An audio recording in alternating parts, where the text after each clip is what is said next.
Hello and welcome to Daybreak English.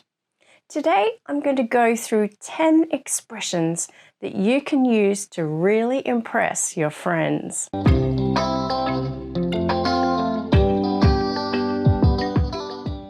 Hi, I'm Dawn. How are you doing today? I thought it would be good today to talk about a few expressions that you can use in your everyday conversations. They should really impress the people around you. After I go through the phrases, I will put them all into a conversation so you can hear them spoken in use. So let's get on with it. Here are 10 impressive English expressions. The first one is to be a stickler for something. If you are a stickler for something, then you strongly insist on it all the time.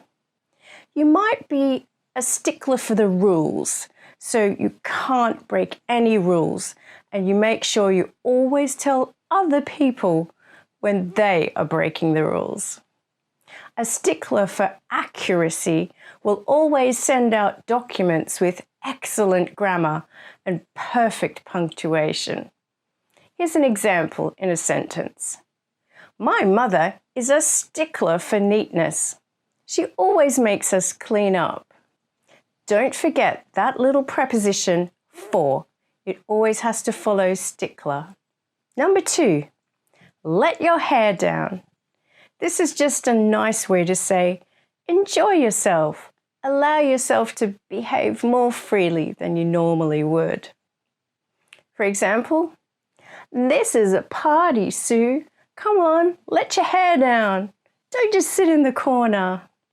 Number 3, bear in mind. This expression has nothing to do with grrr, the animal bear, although the spelling is the same. This word bear relates to carrying the weight of something.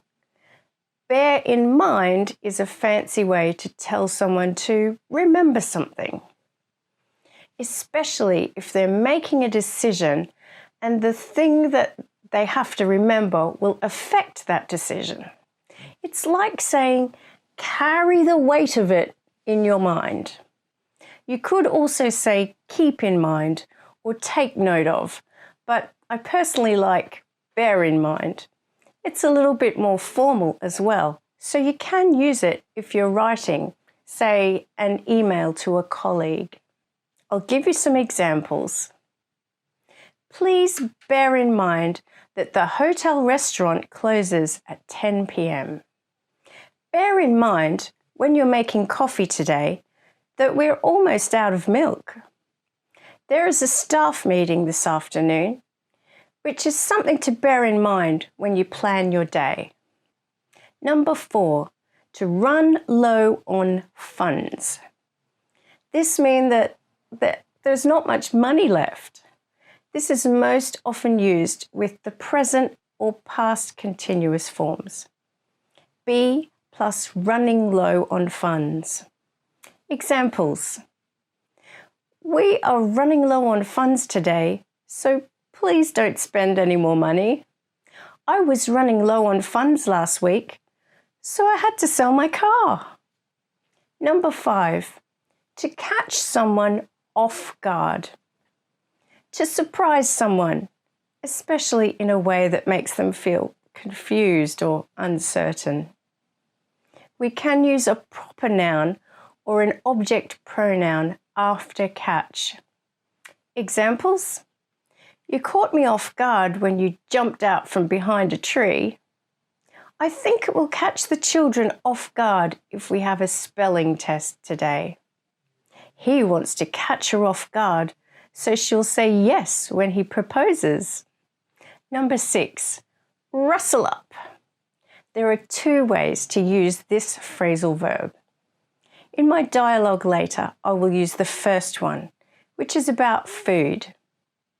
When you prepare some food quickly, perhaps on short notice and with not much effort, we say, you have rustled it up. Example? Can you rustle up some dinner for the kids? The other way to use it is when we refer to a group of things that you need to collect.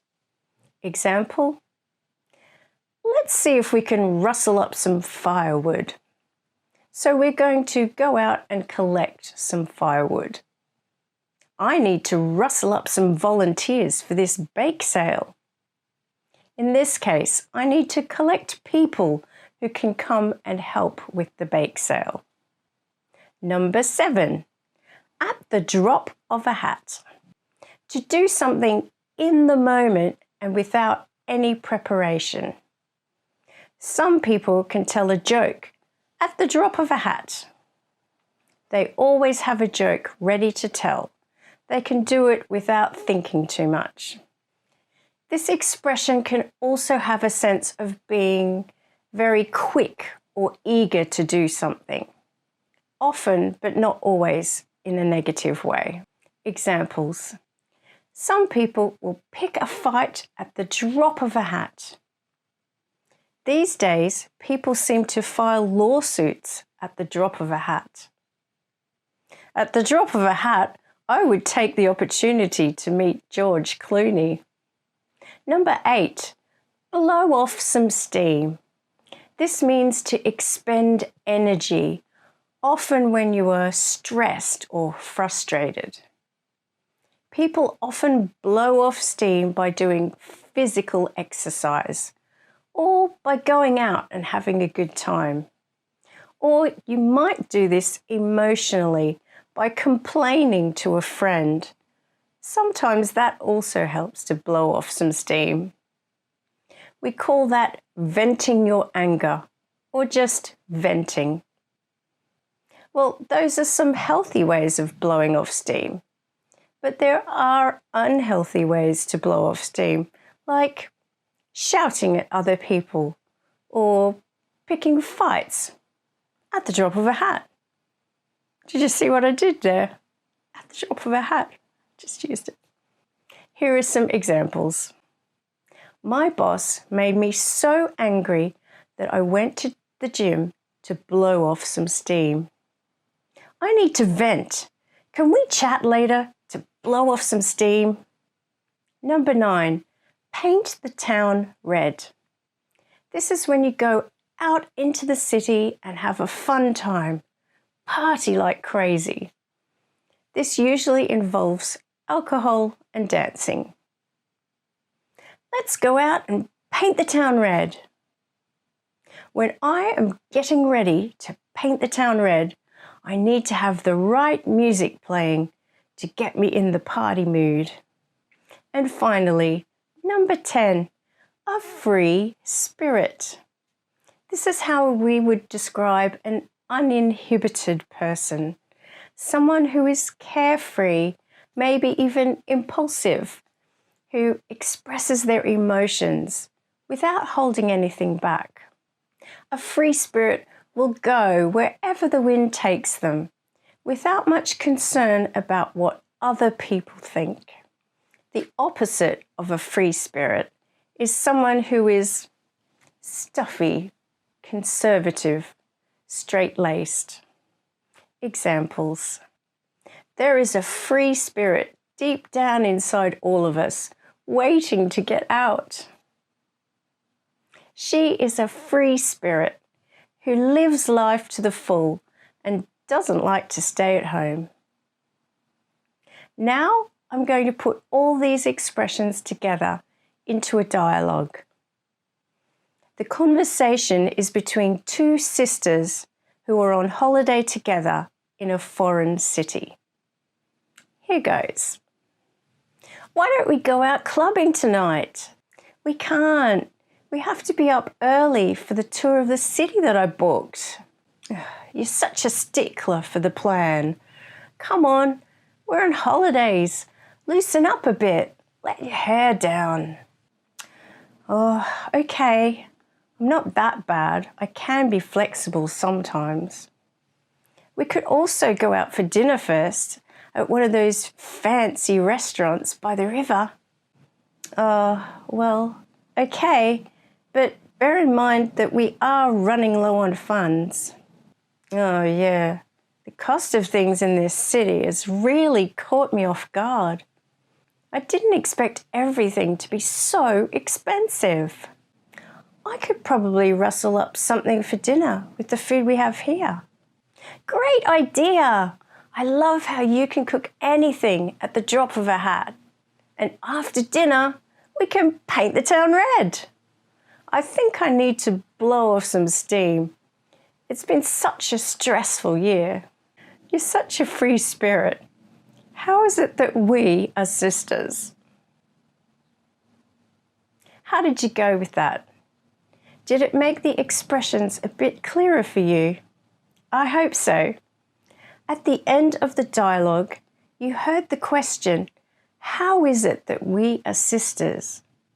This phrase, how is it that, can be a little confusing for English learners. So I'm going to do another video about that subject. So look out for that one in the future. Okay, well that's all for today.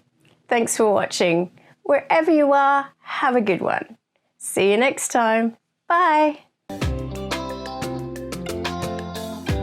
Thanks for watching. If you found this video helpful, please leave a like. Remember to subscribe and click on the notification bell. Why not check out this video? See you again soon. Bye.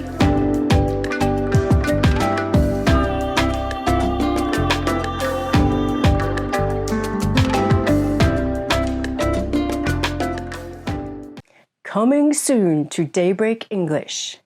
How is it that? Dun, dun, dun.